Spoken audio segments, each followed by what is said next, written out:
اللہ اکبر.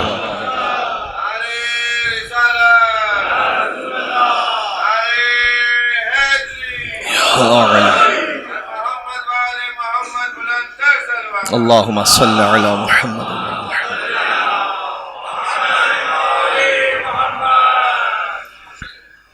ایصال ثواب میں کافی مرحومین شامل ہیں، سب کے نام لینا فردن فردن اس وقت ممکن نہیں، لہٰذا نیت میں تمام کو شامل کرتے ہوئے رحم اللہ من قرأ الفاتح.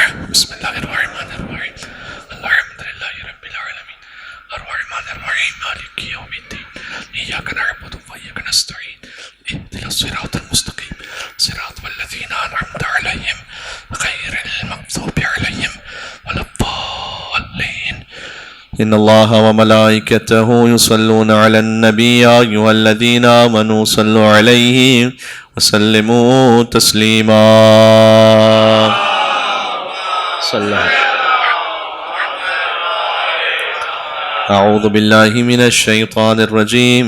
بسم اللہ الرحمن الرحیم. وبہ نستعین وہو خیر ناصر ومعین. والعاقبۃ للمتقین والجنۃ للموحدین والنار للعاصین. والصلاة والسلام علی اشرف الانبیاء والمرسلین حبیب الہ العالمین العبد المرتضی والنبی المجتبی والرسول المصطفى سيدنا ونبينا وشفيع ذنوبنا وطبيب نفوسنا ومولانا بالقاسم محمد. اللهم صل على محمد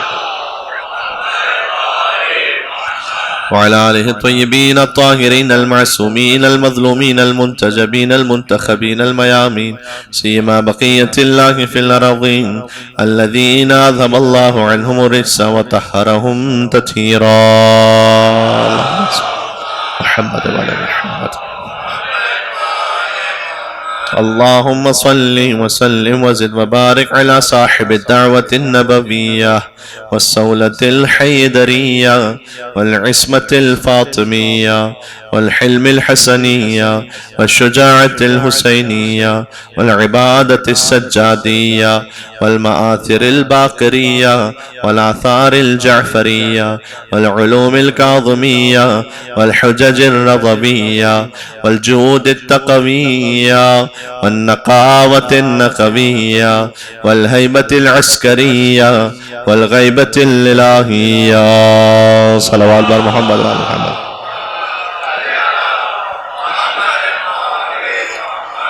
قال الله تبارك وتعالى في القرآن بسم الله الرحمن الرحيم.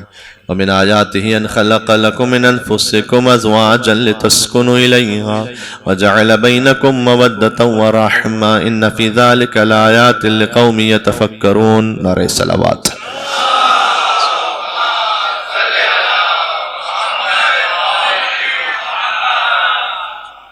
ماہ رمضان المبارک کو باقی مہینوں پر ویسی ہی فضیلت حاصل ہے جیسے علی ابن ابی طالب کو باقی انسانوں پر حاصل ہے. یہ حدیث کا فقرہ ہے کہ فضل شہر رمضان علی سائر الشہور کفضلنا اہل البیت علی سائر الناس. رمضان کو باقی مہینوں پر ویسی فضیلت ہے جیسے ہم اہل بیت کو باقی انسانوں پر ہے، جیسے قرآن کو باقی کتابوں پر ہے،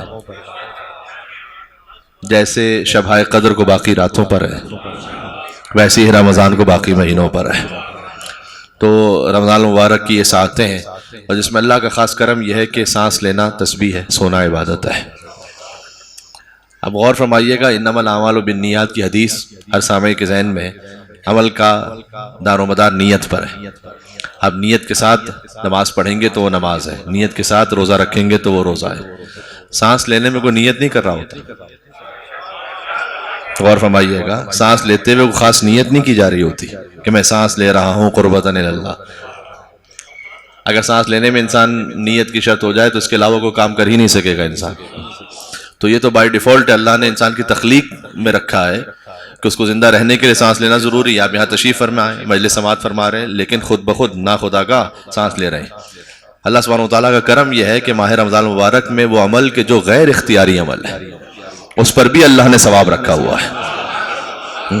سو جانا عبادت ہے، سوتے ہوئے کوئی خاص نیت نہیں ہوتی انسان کی، لیکن اگر اپنے فرائض کے انجام دہی کے بعد کوئی رمضان مبارک میں سو بھی رہا ہے تو اس کا سونا بھی عبادت ہے۔ جب اللہ غیر اختیاری اعمال پر اتنا اجر دے رہا ہے تو جو اختیار کے ساتھ عمل ہوگا اس کا اجر کیا ہوگا؟ ایک مل کے صلوات بھیجیں محمد و آل محمد علیہ السلام پر۔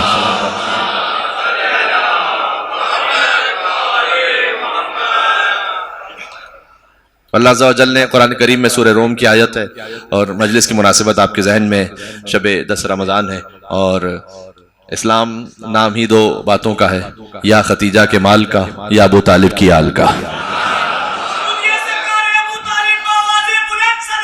اللہم صلی علی محمد۔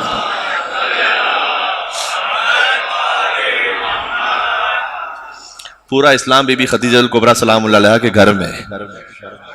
اسلام نام ہے بی بی خدیجہ کے شوہر کا، خدیجہ کی بیٹی کا، خدیجہ کے داماد کا، خدیجہ کے نواسوں کا۔ پورا اسلام یہیں پر ہے۔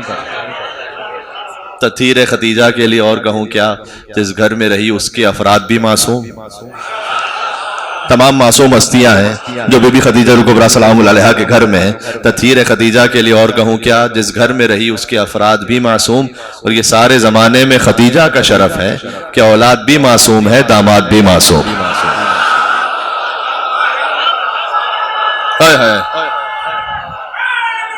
ملک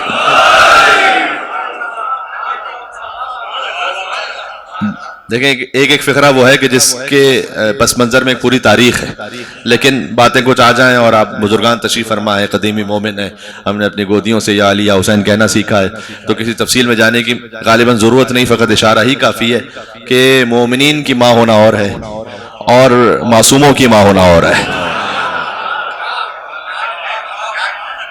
مومنوں کی ماں ہونا اور ہے۔ رسول کی تمام ازواج ازروء قرآنی امہات المومنین ہیں، اور اس کا ایک خاص پس منظر ہے۔ بہت سے لوگوں کے دلوں میں خواہش تھی کہ جب رسول کا وصال ہو جائے گا تو ہم حضور کی کسی زوجہ سے ازدواج کر لیں گے، تاکہ یہ کہلایا جائے کہ جو پہلے رسول کے ازدواج میں تھی وہ ہمارے ازدواج میں ہے۔ تو اللہ سبحانہ وتعالیٰ نے اس پر پابندی لگا دی۔ یہ مطلب ہے ام المومنین ہونے کا۔ ام المومنین مومنین کی ماں، تو ماں کے کیا تمام احکامات یہاں لاگو ہوتے ہیں؟ نہیں، لاگو نہیں ہوتے۔ ماں سے تو وراثت ملتی، اب وراثت کے ساتھ جو کچھ ہوا وہ تاریخ کا حصہ ہے، میں آپ کی خدمت میں کیا تفصیل سے سناؤں، لیکن ماں سے وراثت ملتی ہے تو یہاں تو کسی وراثت کا تصور نہیں۔ اچھا، ماں سے حجاب نہیں ہوتا، ماں کے لیے نعوذ باللہ من ذالک کسی بھی قسم کا کوئی غلط خیال آ ہی نہیں سکتا۔ مطلب یہ بات کرنا بھی عجیب لگتی ہے، لیکن اللہ سبحانہ وتعالیٰ نے قرآن میں کہا فَيَطْمَعَ الَّذِي فِي قَلْبِهِ مَرَضٌ وَقَرْنَ فِي بُيُوتِكُنَّ، جو رسول کی ازواج ہیں ان سے کہا کہ دیکھو گھروں میں بیٹھی رہنا۔ ایک تو یہ حکم تھا کہ گھر میں بیٹھی رہنا، وَلَا تَبَرُّجْنَ تَبَرُّجَ الْجَاهِلِيَّةِ، اور دیکھو ایسے زینت نہ کرنا جیسے جاہلیت کے زمانے میں زینت کرتی تھی۔ اور پھر کہا انما یرید اللہ لیذھب عنکم الرجس اہل البیت ویطہرکم تطہیرا، اللہم صل علی محمد وسلم۔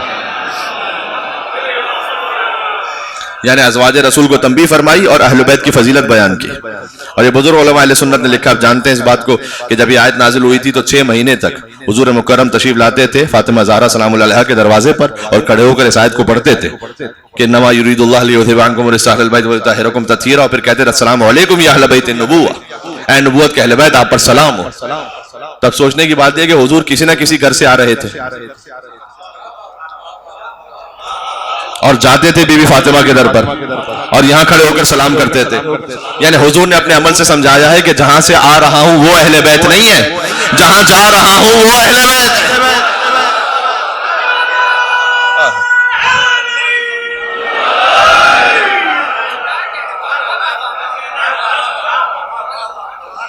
دیکھیں تمام ازواج رسول کے بارے میں گفتگو ہوتی ہے، ہونی چاہیے، لیکن اس بات آپ ذہن میں رکھیں، ٹائم لائن ہمارے سامعین کے ذہن میں رہنی چاہیے، بالخصوص آپ مومنین کے ذہن میں رہنا چاہیے۔ حضور کی کل 11 ازواج ہیں، 11 ازواج میں سے بی بی خدیجہ الکبریٰ سلام اللہ علیہا ان کے ساتھ بلا شرکت غیر حضور نے 25 سال گزارے۔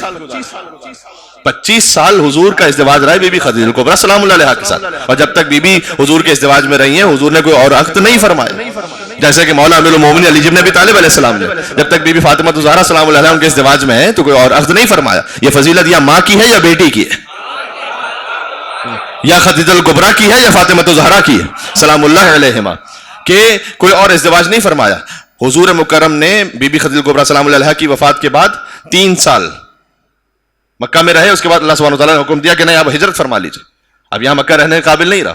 ابو طالب علیہ السلام کی بھی وفات ہوئی اسی سال, اور بی بی خدیجہ کبریٰ کی بھی وفات ہوئی اسی سال. عام الحزن کہتے ہیں, بچہ بچہ جانتا ہے اس بات کو. عام الحزن سے بھی ایک تفصیل ہے.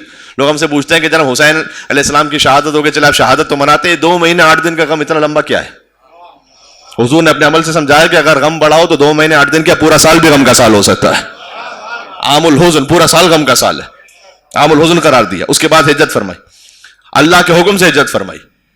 یہ اب ایک فقرہ کہہ رہا ہوں, انشاءاللہ آپ تک بات پہنچے گی. حضرت ابو طالب اور بی بی خدیجہ کے بعد اللہ سبحانہ وتعالیٰ کا اپنے حبیب سے کہنا کہ آپ مکہ چھوڑ دیجئے اور ہجرت فرما لیجئے, یہ در حقیقت اللہ کا ابو طالب کو ایک خاموش خراج عقیدت ہے. یہ بات پہنچی آپ کی, میں نے کیا عرض کیا؟ یعنی اے محمد, مکہ میں ابو طالب کے علاوہ کسی کا احسان لینا ہی نہیں ہم نے. ایک مل کے سلوات بھیجتے خانواد ابو طالب علیہ السلام پر.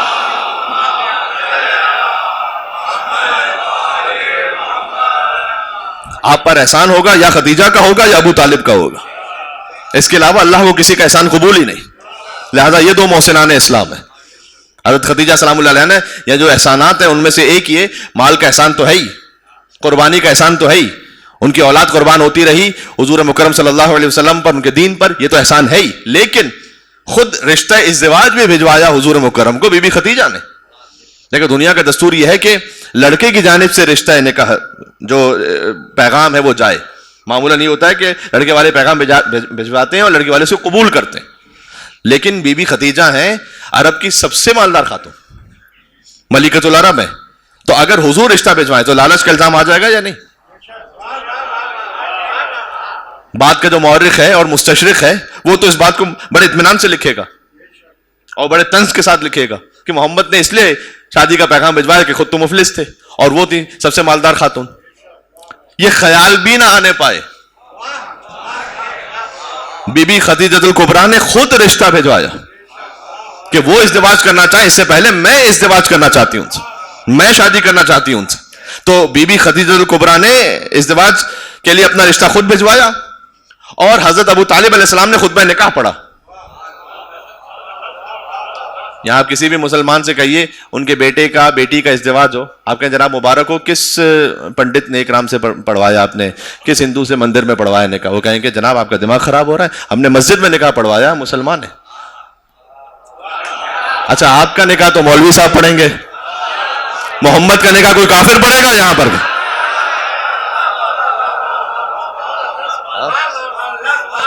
حضور مکرم کا نکاح ابو طالب علیہ السلام نے پڑھا. ابو طالب علیہ السلام نکاح خواہ ہیں اور اس نکاح کے خطبے میں جو شیعہ سنی تاریخوں میں لکھا ہوا, یہ کوئی کنٹروورشل بات نہیں کہ کس نے حضور کا نکاح پڑھا, سبھی کہتے ہیں تو ابو طالب علیہ السلام نے پڑھا.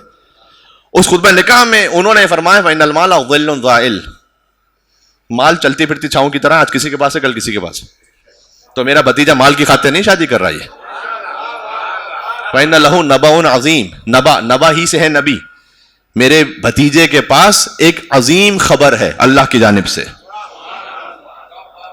یعنی ابھی اعلان نبوت بھی نہیں ہوا, اس سے پہلے حضور مکرم کے نبی ہونے کا اعلان فرمایا ابو طالب علیہ السلام نے. یعنی جو اعلان نبوت سے پہلے نبوت کے بارے میں خبر دے وہ کافر نہیں, وہ محسن اسلام ہے. تو ذرا غور کیجیے گا, مجھے ایک جملہ کہنا ہے آگے. تو یہ 2 ہستیاں جن کا احسان ہے حضور مکرم پر, ایک حضرت ابو طالب کا, ایک بی بی خدیجہ الکبریٰ کا. خود رشتہ بھجوایا. ابو طالب نے خطبہ نکاح میں اس بات کو واضح کیا کہ مال کی خاطر یہ شادی نہیں ہے. تو پروردگار حل جزاء الاحسان الا الاحسان, تو ان 2 ہستیوں کا احسان ہے, تو پھر احسان کا صلہ کیسے ادا ہوگا؟ احسان کا صلہ ایسے ادا کیا کہ ایک کو صاحب تطہیر کی ماں بنایا, ایک کو کل ایمان کا باپ بنایا. اوہ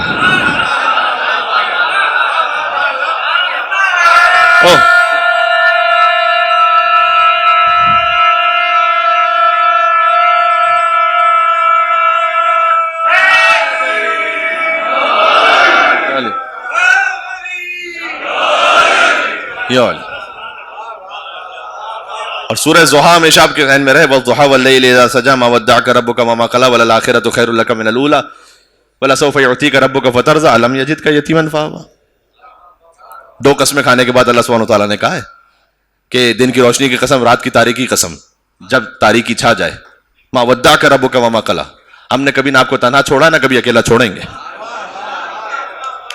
یہ اللہ سبحانہ و تعالیٰ نے اپنے حبیب کی ضمانت لی. ما ودعک ربک وما قلی والآخرۃ خیر لک من الاولی، آپ کا جو انجام ہے وہ آپ کے آغاز سے بہت بہتر ہوگا. وَلَسَوْفَ يُعْطِيكَ رَبُّكَ فَتَرْضَىٰ، ہم آپ کو عنقریب وہ عطا کریں گے کہ آپ راضی ہو جائیں گے. اب روزہ رکھ کے تشریف لائے ہیں، آپ نے افطار فرمایا، اس کے بعد نماز پڑھی، روزہ رکھا قربتاً اللہ. زبان سے نہ بھی کہو، دل کی نیت تو یہی ہے نا قربتاً اللہ، زبان سے نیت کرنا ضروری بھی نہیں ہے. نماز پڑھی قربتاً اللہ، یعنی اللہ راضی ہو جائے، جو عبادت ہے اللہ راضی ہو جائے. اللہ کہہ رہا ہے کہ ہم آپ کو وہ عطا کریں گے آپ ہم سے راضی ہو جائے. وَلَسَوْفَ يُعْطِيكَ رَبُّكَ فَتَرْضَىٰ، ہم آپ کو وہ عطا کریں گے کہ آپ راضی ہو جائیں. اب دیکھو عطا کرنے والا ہے رب کائنات، جسے عطا کیا جا رہا ہے وہ ہے رسول کائنات.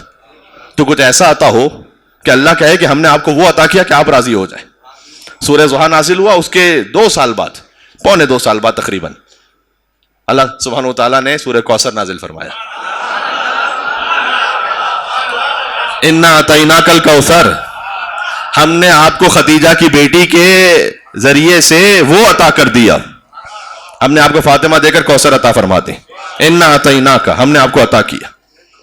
اچھا، جب اللہ تعالیٰ نے قرآن بھی دیا نا اپنے حبیب کو، دیکھیں عربی زبان کے 2 لفظ ہیں، ایک ہے عطا، الف تا، اور یا عطا، اس کا مطلب یہ دینا، اور ایک ہے عطا، عین طا الف. اردو میں عطا استعمال ہوتا ہے، عطا استعمال نہیں ہوتا، لیکن عربی میں یہ دونوں لفظ ہیں، اور یہ اللہ تعالیٰ نے قرآن میں استعمال کیا ہے. پہلا لفظ بھی وَلَقَدْ آتَيْنَاكَ سَبْعًا مِّنَ الْمَثَانِي وَالْقُرْآنِ الْعَظِيمِ، یا اعطیناک نہیں ہے، آتیناک، ہم نے آپ کو عطا کیا قرآن اور 7 آیتیں جو دہرا کر عطا کی. یہ سورہ الحمد مراد ہے یہاں پر، سورہ الحمد کی 7 آیتیں. اچھا 7 آیتیں ذرا کاؤنٹنگ فرما لیجئے گا. بسم اللہ الرحمن الرحیم، الحمد للہ رب العالمین، الرحمن الرحیم، مالک یوم الدین، ایاک نعبد و ایاک نستعین، اہدنا الصراط المستقیم، صراط الذین انعمت علیہم غیر المغضوب علیہم ولا الضالین. بسم اللہ کو شامل کیجئے تو 7 بنتی ہیں. کچھ کہنا چاہ رہا ہوں، آپ نے ہو سکتا ہے کہ کہیں نماز کو سنی ہو ایسی، اللہ اکبر، اس کے بعد ایک سائلنٹ، الحمد للہ رب العالمین.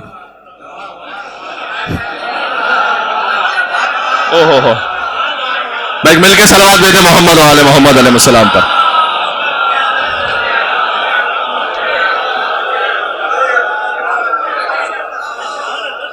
کم سے کم ویسا سورہ تو پڑھو جو قرآن میں لکھا ہوا ہے.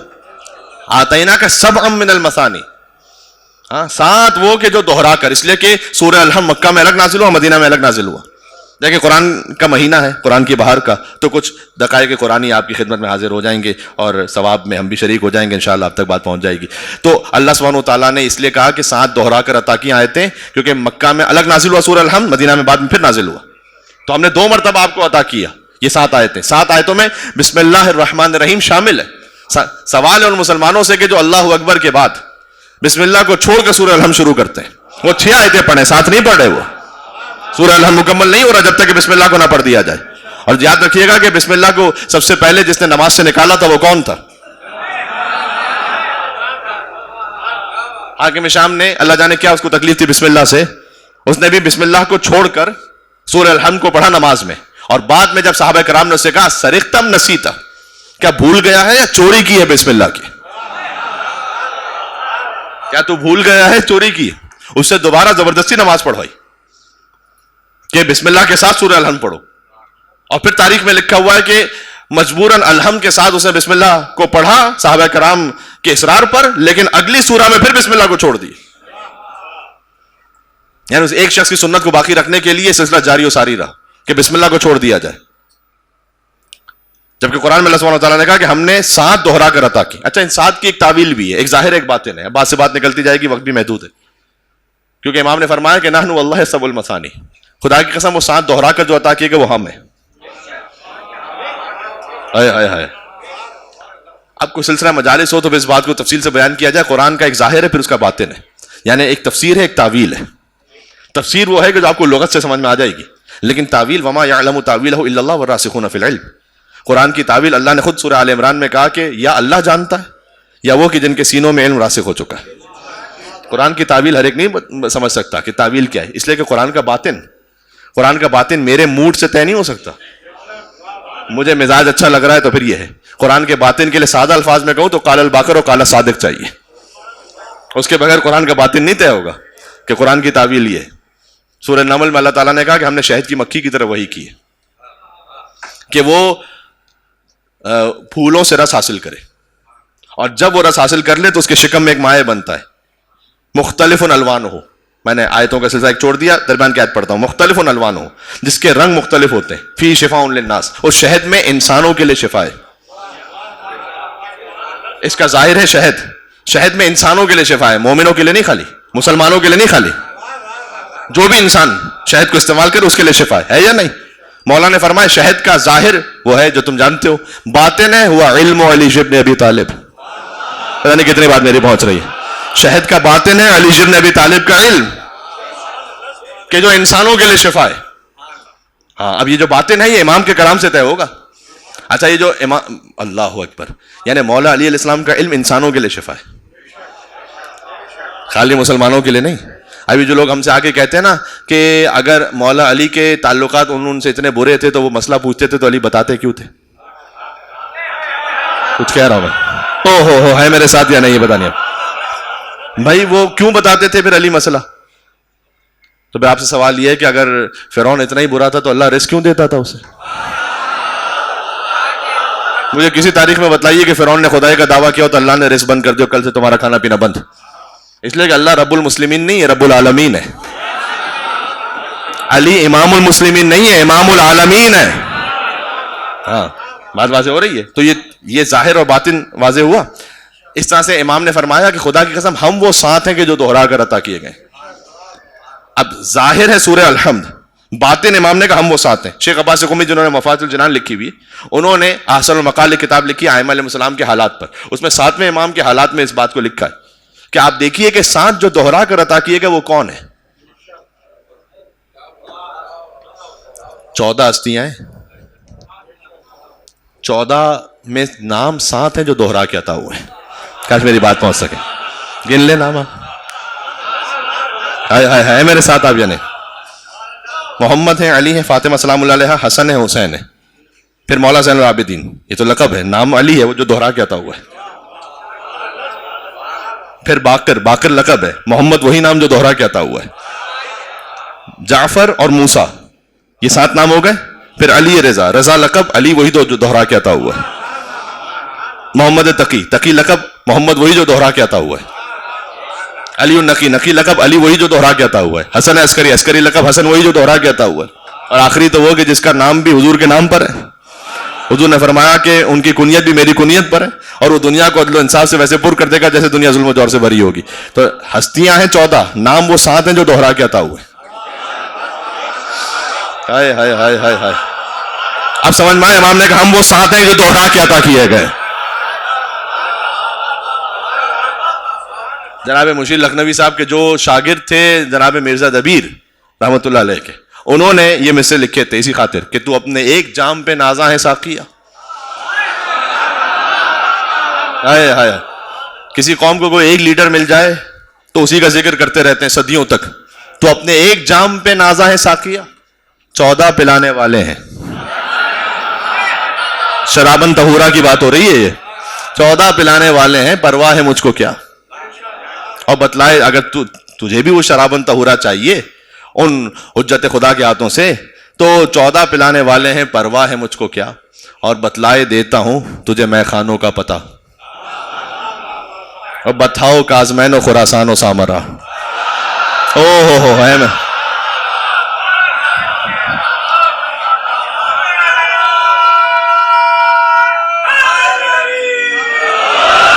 یو علی. تو اپنے ایک جام پہ نازائیں ساقیہ، 14 پلانے والے ہیں، پرواہ ہے مجھ کو کیا. ابھی 2 مقامات باقی ہیں یہاں پر. 14 پلانے والے ہیں، پرواہ ہے مجھ کو کیا. اور بتلائے دیتا ہوں تجھے میں خانوں کا پتہ، بتاؤ بتا مدینہ، بتاؤ کازمینو خراسانو سامرا. اور خورشید مدعا میرا برج شرف میں ہے، خورشید مدعا میرا برج شرف میں ہے. ایک کربلا میں ایک میرا ساقی.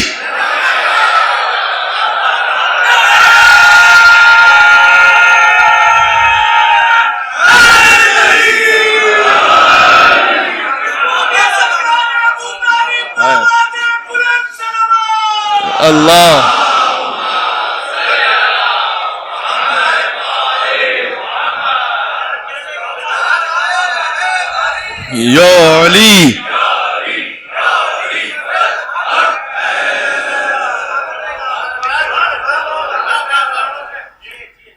بات ساری کہاں سے شروع ہوئی تھی؟ آپ کے ذہن میں نہ ہو تو خطیب کو یاد رکھنا پڑتا ہے کہ تسلسل کلام کیا تھا. وہ یہ کہ عطا اور اعطا دو لفظ ہیں. دینا عطا ہے وَلَقَدْ آتَيْنَاكَ، آتَيْنا نہیں، وَلَقَدْ آتَيْنَاكَ سَبْعًا مِّنَ الْمَثَانِي وَالْقُرْآنِ الْعَظِيمِ، ہم نے آپ کو قرآن دیا. اور یہاں کا اِنَّا أَعْطَيْنَاكَ الْكَوْثَرَ، ہم نے آپ کو کوثر عطا کیا. فرق کیا ہے دونوں میں؟ اچھا لغت سے فرق ہے، لغت شیعہ سنی نہیں، لغت تو عربی کی لغت ہے. اللہ اکبر.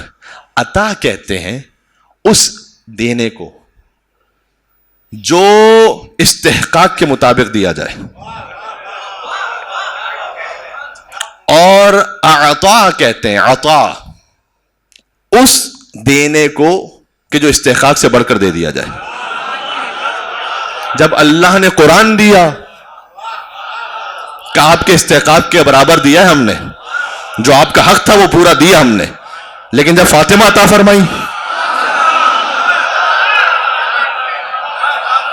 اللہ اکبر اللہ اکبر، انا اعطیناک الکوثر. اب یہ کچھ بڑھ کے بات ہے. دیکھیں بی بی خدیجہ الکبریٰ کا ذکر ہے. بی بی خدیجہ سے نسل رسالت آگے بڑھی ہے، ان کی اولاد سے اللہ سبحانہ و تعالیٰ نے خاص اپنے حبیب کو بلایا ہے. اور یہ وہ نور ہے کہ جو اللہ نے کسی نبی کے صلب میں نہیں رکھا، خاص اپنے حبیب کو عطا فرمایا اور حضرت خدیجہ سلام اللہ علیہ منتقل ہوا. بات واضح ہو رہی ہے؟ آپ جانتے ہیں نا سیب کھلایا تھا. اس سیب کو دنیا کا سیب نہیں سمجھیے گا. افطار میں سیب کھاتے ہیں، میں کہا وہی سیب ہوگا، نہیں وہ سیب نہیں ہے. یہاں پر احلی من العسل ابیض من اللبن، دودھ سے زیادہ سفید ہے، شہد سے زیادہ شیریں ہے، مشک و عنبر سے زیادہ خوشبودار ہے. یہ روایت کا جملہ ہے. تو خاص سیب عطا فرمایا. اور آپ دیکھیے گا جو درخت ہوتا ہے، وہ درخت میں ہوتے ہیں نا سیب، 50 60 100 سیب ہوتے ہیں ایک درخت پہ. لیکن حضور جب جنت پہ تشریف لے گئے ہیں اس معراج کے واقعے میں، تو ایک خاص درخت ایسا جس میں فقط ایک سیب ہے. آپ نے کوئی درخت ایسا دیکھا جس میں ایک ہی سیب ہو خالی؟ ہو کچھ خاص بات ہے. اس کے بعد اللہ سبحانہ و تعالیٰ نے وہ سیب عطا فرمایا. اب میں کیا عرض کروں، مجھے کچھ ذہن میں مصرع آ رہے ہیں. اپنے محبوب کو خود سیب کھلایا ہوگا اور نور کو نور محمد سے ملایا ہوگا.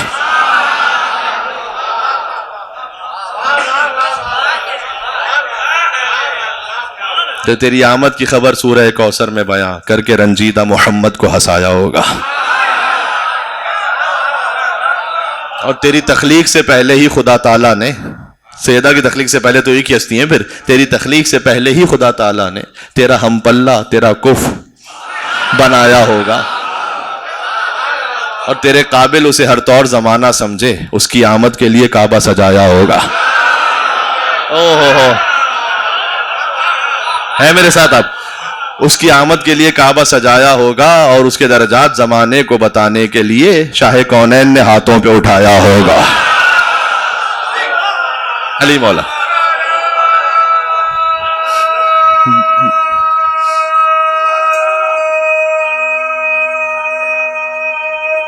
ہائے ہائے یا علی. ہے میرے ساتھ آپ؟ دیکھیں اب کیفیت خاص. اب کیا کیا جائے، جہاں سے بات شروع ہو تو آتی تو بی بی خدیجہ کے داماد تک ہے. دیکھیں کیفیت ہے. وہ مومن وہ کسی بھی مجلس میں ہو، کسی بھی محفل میں ہو. اب مجھے وہ علی کے عشق کا نشہ نہیں اترتا ہے. پتہ ہے وجہ کیا ہے؟ وجہ اتنی اچھی ہے کہ اگر آپ تک پہنچا سکا تو سمجھے کہ بس آج کا آنا وصول ہو گیا. علی کے عشق کا نشہ نہیں اترتا ہے. بھئی غریب لوگ ہیں، قرضہ نہیں اترتا.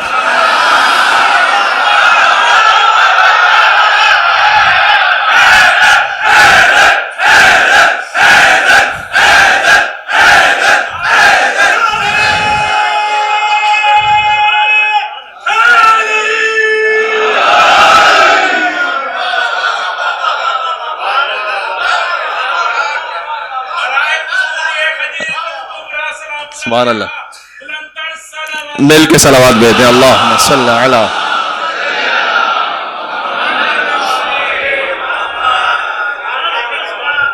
علی کے عشق کا نشہ نہیں اترتا ہے. غریب لوگ ہیں، قرضہ نہیں اترتا ہے. اور فراز دار پہ میسم ہے اب تلک موجود، کہ جیسے گود سے بچہ نہیں اترتا.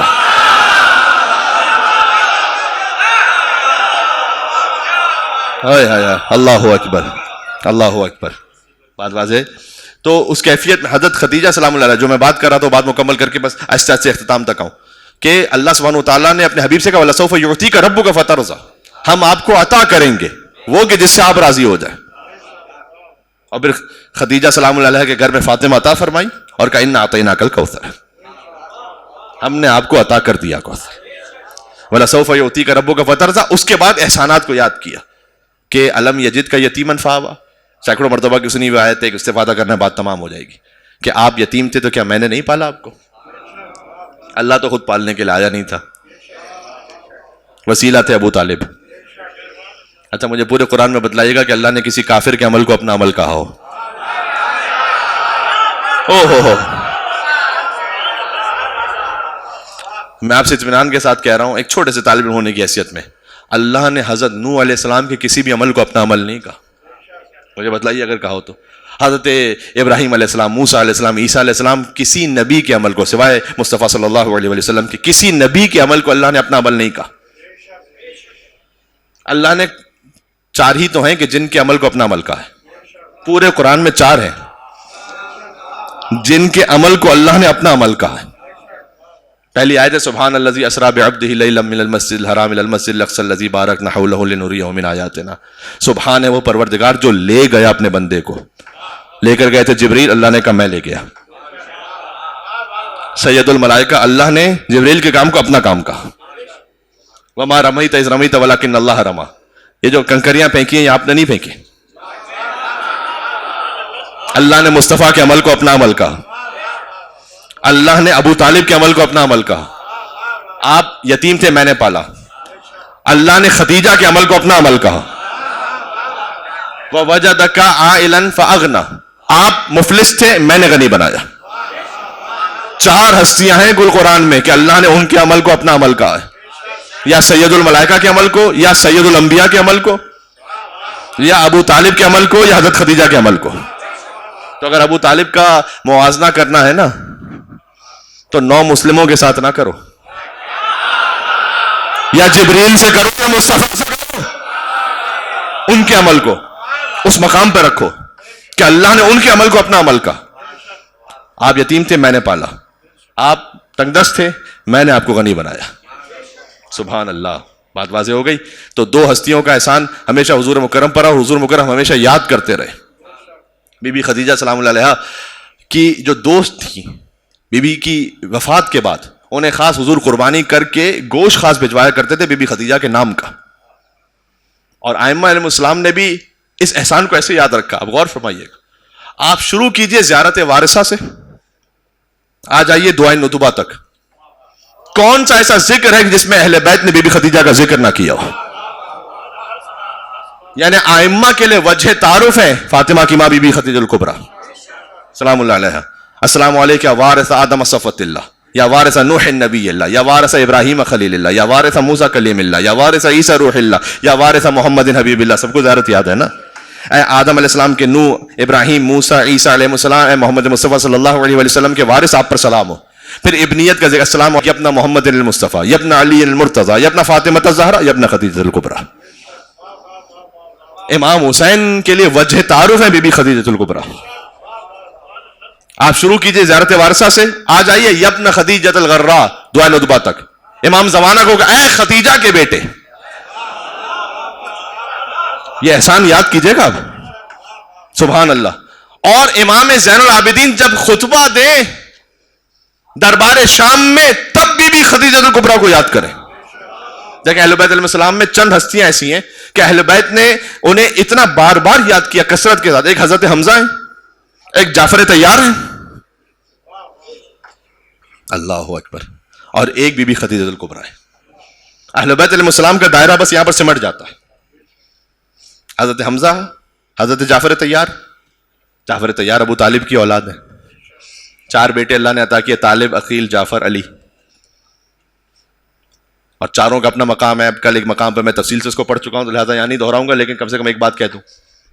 طالب وہ ہیں ان میں سے ایک کے بعد ایک جو ہوتا گیا مزید بافضیلت ہوتا گیا. طالب وہ ہیں کہ جو غزوہ بدر میں اشعار پڑھ رہے ہیں مسلمانوں کی حمایت میں کفار کے خلاف. ان کے بعد ہیں عقیل. عقیل وہ ہیں کہ حضور نے کہا کہ عقیل میں آپ سے محبت کرتا ہوں دو محبتوں کی وجہ سے. اس لیے کہ ایک تو ابو طالب کو محبت تھی آپ سے. علامہ مجلسی نے لکھا ہے کہ یہ ایمان ابو طالب پر اتنی بڑی دلیل ہے کہ رسول اللہ کی محبت تابع تھی ابو طالب کی محبت کے. بات واضح ہو رہی ہے. فرمایا کہ میں آپ سے خاص اس لیے محبت کرتا ہوں کہ میرے چچا ابو طالب آپ سے خاص محبت کرتے تھے. اس لیے حضور کی محبت ہے وہ اللہ کے حکم کے علاوہ ہو نہیں سکتی. یعنی ابو طالب علیہ السلام کی محبت اتنی خالص تھی اور اتنی توحید کے مطابق تھی کہ حضور نے کہا کہ میری محبت عقیل سے ابو طالب کی محبت کی وجہ سے, اور اے عقیل آپ کا بیٹا میرے نواسے کی نصرت میں شہید ہوگا. اس وقت مسلم نے عقیل پر گریہ کیا, رسول اللہ نے یہاں تک ریش مبارک تر ہو گئی. یہ پوری روایت ہے. یعنی عقیل ان کا مقام طالب سے بلند. پھر ہے جعفر. جعفر تو علمدار ہے. سب سے پہلے تو رسول اللہ کے ہاتھ میں علم ہے, پھر حمزہ ہے, پھر جعفر ہیں, علی ہیں اور عباس. دیکھو اگر علم اٹھانا بدعت ہوتا نا تو صحابہ کرام کس کی امید میں جاگ رہے تھے ساری رات. اوہو پتہ نہیں کتنی بات پہنچ رہی. صحابہ کرام 40ویں رات سن رکھی ہے نا حدیث, لَأُوتِيَنَّ الرَّايَةَ غَدًا رَجُلًا كَرَّارًا غَيْرَ فَرَّارٍ. بخاری میں ہے یہ تو. 3 حدیثیں لکھی امام بخاری نے مولا علی کی فضیلت پر, فقط 3. وہ اتنے سینسر ان کا پکا تھا, انہوں نے کہا 3 ہی حدیثیں خالی صحیح, باقی سب غلط. تو 3 حدیثوں میں انہوں نے لکھا ایک ہی حدیث, لَأُوتِيَنَّ الرَّايَةَ غَدًا. بقول حضرت علامہ طالب جوہری صاحب علی اللہ مقامہ کہتے 3 میں سے ایک بھی لکھ دیتے تو کافی تھا علی کی فضیلت کے لیے. اس میں سے ایک لکھا یہ لَأُوتِيَنَّ الرَّايَةَ, کل دوں گا یقیناً علم. حدیث سن رکھی ہے. اسے کہ جو اللہ اس کے رسول کا محب ہے, اللہ اس کے رسول کا محبوب ہے, اور وہ اس وقت تک واپس نہیں پلٹے گا جب تک کہ فتح نہ مل جائے اسے. علامہ نقن صاحب یہاں لکھتے ہیں کہ یا رسول اللہ آپ یہ کہہ رہے ہیں کہ وہ اس وقت تک واپس نہیں پلٹے گا جب تک کہ فتح نہ ہو جائے, تو آپ اپنے علاوہ کسی اور کی ضمانت کیسے لے سکتے ہیں؟ ہو بات پہنچ رہی ہے. آپ اپنی ضمانت لیجیے, آپ کسی اور کی ضمانت کیسے لے سکتے ہیں؟ نہیں, جواب یہ ہے کہ یہ رسول جیسے کی ضمانت ہے, اس لیے کہ علی نفس رسول ہے. بھول گئے مباہلہ کی آیت.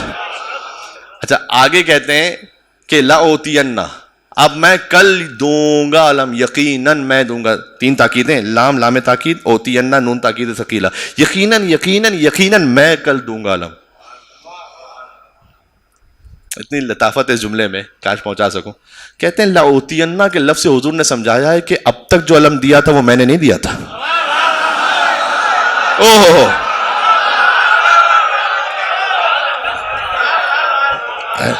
اب تک جو دیا تھا وہ میں نے نہیں دیا تھا, اب میں دوں گا.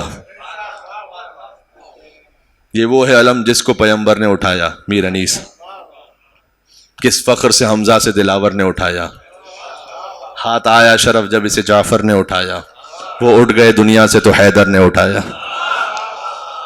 ہوگا یہ ہما سایہ فکن اپنا کسی پر, بس خاتمہ ہے حضرت عباس علی پر. بات سمجھ آ رہی ہے؟ تو حضرت ابو طالب کو 4 بیٹے جو اللہ نے عطا کیے, طالب, عقیل, جعفر اور علی. علی تو ہے ہی ساری حسنات اور خوبیوں کا مصدر.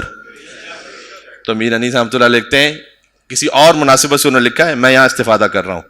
کہتے ہیں کہ نام بڑھتا گیا, نہیں, جو عنایات الہی سے ہوا نیک ہوا. اب اسے ذہن میں رکھیے گا, طالب, عقیل, جعفر, علی, جو عنایات الہی سے ہوا نیک ہوا, نام بڑھتا گیا جب ایک کے بعد ایک ہوا. ایک صلوات گھر تو بنتا ہے یہاں پر خانوادہ ابو طالب علیہ الصلوۃ والسلام پر. بات تمام ہو رہی ہے. تو ان 2 ہستیوں کا احسان ہمیشہ حضور مکرم پہ رہا, ایک ابو طالب, ایک بی بی خدیجہ کبریٰ سلام اللہ علیہا. بات کو سمیٹتے ہوئے ایک بات کہہ دوں, وَمِنْ آیَاتِ أَنْ خَلَقَ لَكُم مِّنْ أَنفُسِكُمْ أَزْوَاجًا, ہم نے تمہیں جوڑوں میں اس لیے بنایا تاکہ تم سکون حاصل کرو.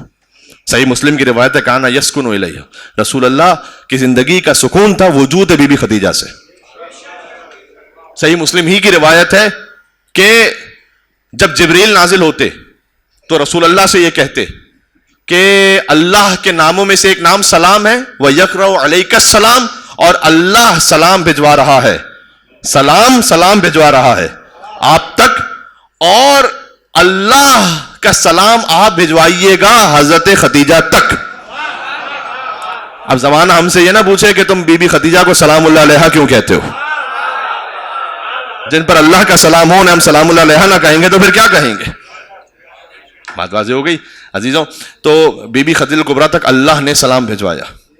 اور پھر بی بی کے وہ احسانات ہیں کہ شیب ابی طالب میں زندگی گزاری اور یہاں تک کہ کھانے پینے کے لیے بھی نہ بچا کچھ، اور کچھ جڑی بوٹیاں بھوک کو مٹانے کے لیے اور جان کی حفاظت کے لیے کھانی پڑی، جن میں سے کہتے ہیں کہ ایک زہریلی جڑی بوٹی ایسی تھی کہ وہ ایسے اثر ہوا اس کا کہ اس کے بعد بی بی کی شہادت یا وصال ہو گیا بی بی کا. میں تو شہادت ہی کہوں گا، جب آل محمد کی محبت میں جو مر جائے وہ شہید ہے.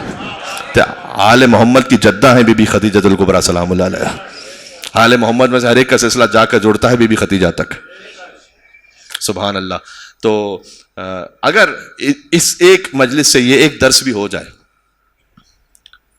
گھر کو سکون کا مقام بنائیے، تنازع اور جھگڑے کا مقام نہیں. اور یہ زیادہ ذمہ داری شاید مردوں پر ہے، اس لیے الرجال قوامون علی النساء، مردوں کو عورتوں پہ ولایت حاصل ہے، یہ اللہ تعالیٰ نے قرآن میں کہا ہے. یہ میری مائیں بہنیں بھی سنیں. بہرحال ایک ولایت حاصل ہے. اس ولایت کا مطلب ڈکٹیٹرشپ نہیں ہے، اس ولایت کا مطلب رسپانسبلٹی ہے. بات سمجھ میں آ رہی ہے؟ مطلب یہ نہیں کہ میں ڈکٹیٹر بن کے بیٹھ جاؤں گا. کچھ لوگ ہوتے ہیں گھر کے باہر بہت اچھے ہوتے ہیں، بڑے اچھے اخلاق کے، گھر کے اندر پہنچے صدام، اور گھر کے اندر ان کا مزاج بدل جاتا ہے. گھر کے باہر آپ جو اچھے ہیں وہ تو کسٹمر ایتھکس ہے. میں نے اکنامکس میں ماسٹرز کیا ہے کراچی یونیورسٹی سے، تو تھوڑا بہت جانتا ہوں میں اس سلسلے کو. تو وہ تو قربتاً اللہ تو شاید اخلاق نہیں ہوتا، وہ تو ہے کہ کسٹمر از آلویز رائٹ. تو آپ نے اچھے اخلاق سے میٹھے الفاظ میں ملنا ہے اسے. اصل تو گھر کا اخلاق وہ ہے کہ جو ہے قربتاً اللہ. کوئی وہاں پر اپنے، اور یقین فرمائیے گا ہم عبادتوں کو فقط نمازوں میں اور وظیفوں میں اور دعاؤں میں سمجھتے ہیں. کئی مرتبہ آپ کا فقط خاموش ہو جانا اس بات پر کہ کہیں ایسکیلیٹ نہ ہو تنازع. فرض کیجیے آپ نے سمجھا آپ حق پر بھی ہیں، آپ نے کہا میں چپ ہو جاؤں. فقط یہ ایک خاموشی اللہ سبحانہ و تعالیٰ کو اتنی پسند ہے کہ ہو سکتا ہے کہ آپ کی زندگی کی ساری مستحب نمازوں سے افضل ہو. خالی عبادت مصلی پہ نہیں ہے، عبادت اس اخلاق میں ہے. یہ ہے بی بی خدیجہ الکبریٰ سلام اللہ علیہا کی زندگی سے ایک چھوٹا سا درس. کانا یسکن الیہ، حضور مکرم سکون محسوس کرتے تھے بی بی خدیجہ الکبریٰ کے وجود سے. یہاں آپ ایک بڑی مناسب تعداد میں تشریف فرما، چاہتا ہوں کہ کوئی ذکر مصائب ہو جائے اور ہمارے مرحومین کے لیے ایصال ثواب ہو جائے. آپ نے جس کیفیت میں فضائل کے بیان کو سنا تو یقیناً بی بی فاطمہ الزہرا سلام اللہ علیہا آپ سے راضی ہوں، اس لیے کہ آپ ان کی والدہ کی مجلس میں موجود ہیں. جب بی بی اپنے بچوں کی مجلس میں آتی ہیں، حسین کی مجلس میں، تو اپنی والدہ کی مجلس میں بھی یقیناً ان کی خاص نظر کرم ہوگی. اور اتنی مظلومہ ہیں یہ دونوں، ماں اور بیٹی، کہ ماں سے جو منسوب قبر ہے بقیع میں نہیں معلوم ہمیں اصل قبر کہاں ہے، لیکن جو منسوب قبر ہے وہ بھی مسمار ہے. جو بیٹی کی قبر ہے بقیع میں منسوب قبر وہ بھی مسمار ہے، اور جو ماں کی قبر ہے جنت المعلیٰ مکہ میں، اس پر بھی جانے کی اجازت نہیں، وہاں پر بھی تالے ہیں. اور دور سے کوئی زائر دیکھ لے تو دور سے سلام کر لے بی بی خدیجہ الکبریٰ کو. عزیزوں، یہ جو مصائب کا سلسلہ ہے، اہل بیت اطہار علیہ السلام کی مستورات، 3 بیٹیاں تو بڑی مظلوم ہیں. ایک محمد کی بیٹی، ایک علی کی بیٹی، ایک حسین کی بیٹی. ہائے ہائے. یعنی خدیجہ کی بیٹی، خدیجہ کی نواسی، اور خدیجہ کی بیٹی کی پوتی بی بی سکینہ سلام اللہ علیہا. فاطمہ، زینب، سکینہ، تینوں بیٹیاں بڑی مظلوم ہیں. بی بی خدیجہ کی جب وفات ہوئی ہے تو حضور مکرم جنازے کو لے گئے، جنت المعلیٰ میں سپرد خاک کیا. وہاں پر حضور نے گریہ فرمایا. جب واپس آئے تو بی بی فاطمہ 5 برس کی تھی، 5 برس میں یتیم ہو گئی.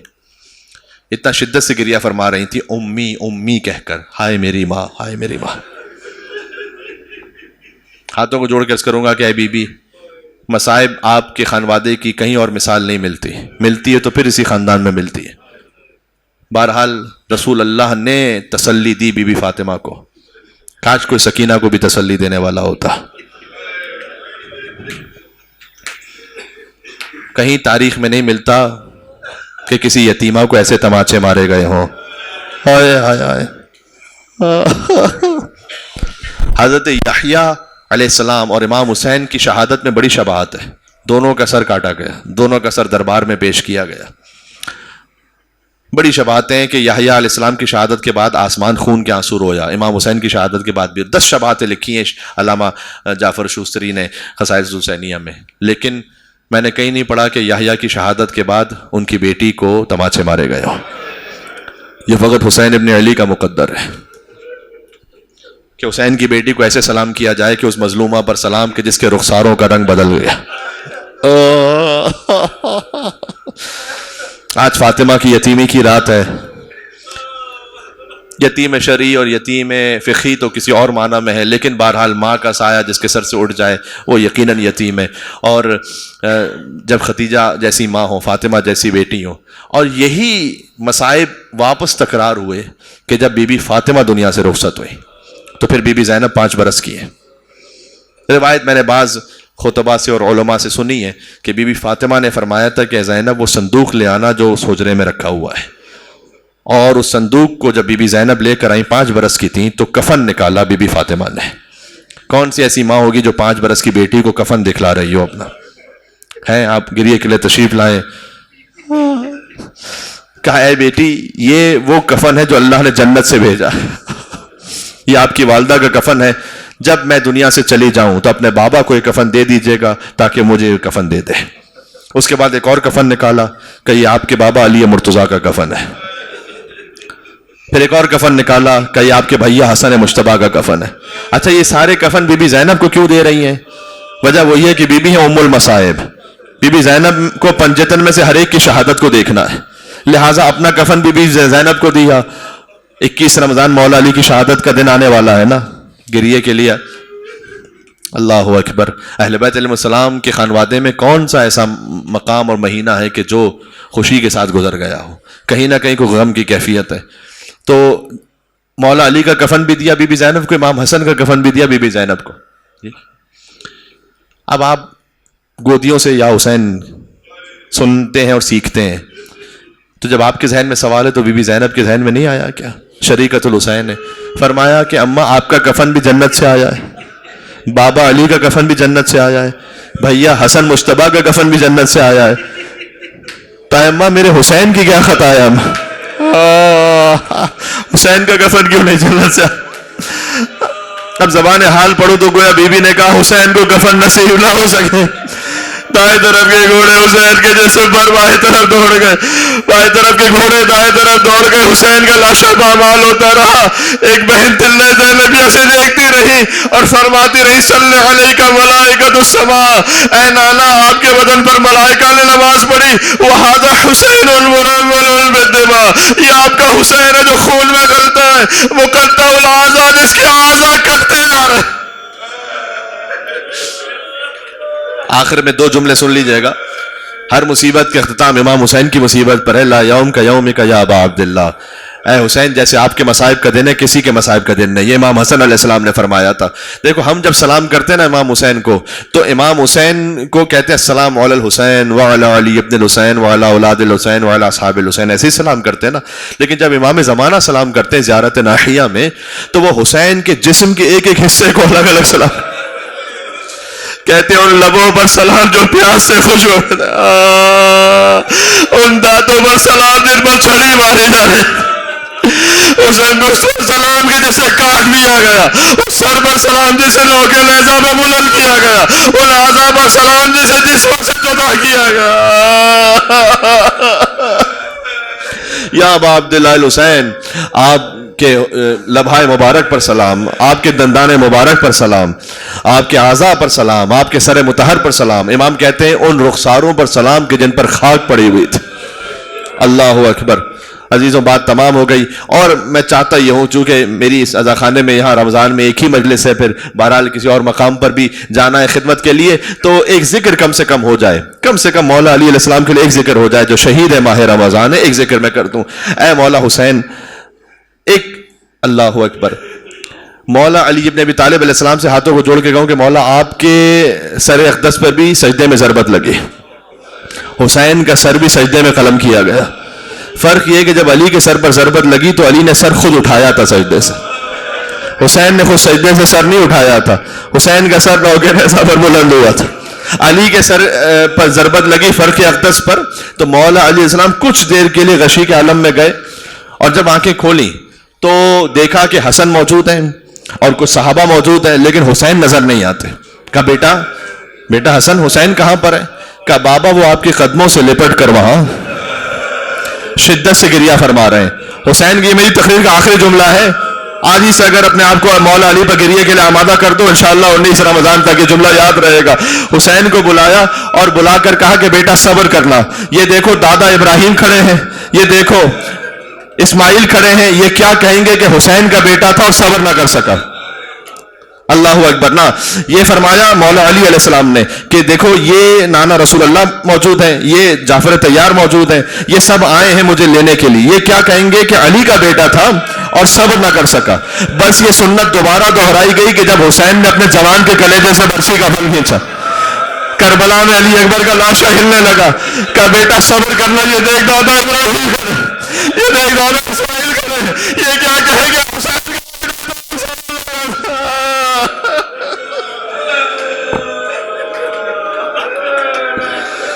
صلی اللہ علیہ یا ابا عبداللہ، صلی اللہ علیہ یا ابن رسول اللہ، سلام علی الحسین۔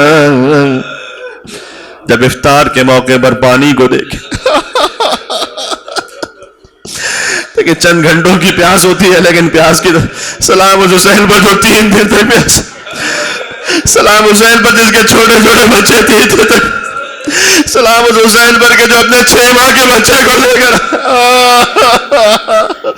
فَصُبِحَ الطِّفْلُ مِنَ الْوُضُوءِ إِلَى الْوُضُوءِ، بچہ ایک کان سے دوسرے کان تک سے باہر۔ اللہ اکبر۔ تو جب بھی پانی دیکھنا افطار پر تو ضرور کہنا السلام علی الحسین، السلام علی الحسین وعلی علی ابن الحسین وعلی اولاد الحسین وعلی اصحاب حسین۔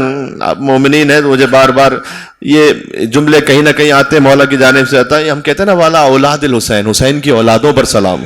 حسین کی ہر اولاد پیاسی رہی، علی اکبر بھی پیاسے، علی اصغر بھی پیاسے، لیکن علامہ نقد صاحب لکھتے ہیں جس شہید کے لیے بھی آپ سوچیں کہ کب تک پیاسے رہے، تو آپ وقت شہادت کو دیکھیں۔ وقت شہادت کے بعد وہ پھر حوض کوثر پر سیراب ہوئے نا، امام حسین عصر عصور شہید ہوئے، تو پھر اللہ سبحانہ وتعالیٰ کی بارگاہ میں سیراب ہوئے، عباس ان سے پہلے شہید ہو گئے، قاسم ان سے بھی پہلے شہید ہو گئے۔ لیکن اگر کوئی مجھ سے یہ پوچھ لے کہ سکینہ کب تک پیاسی رہے،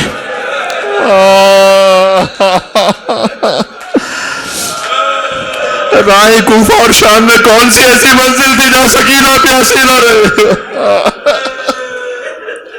صلی اللہ علیہ یا حسین یا حسین۔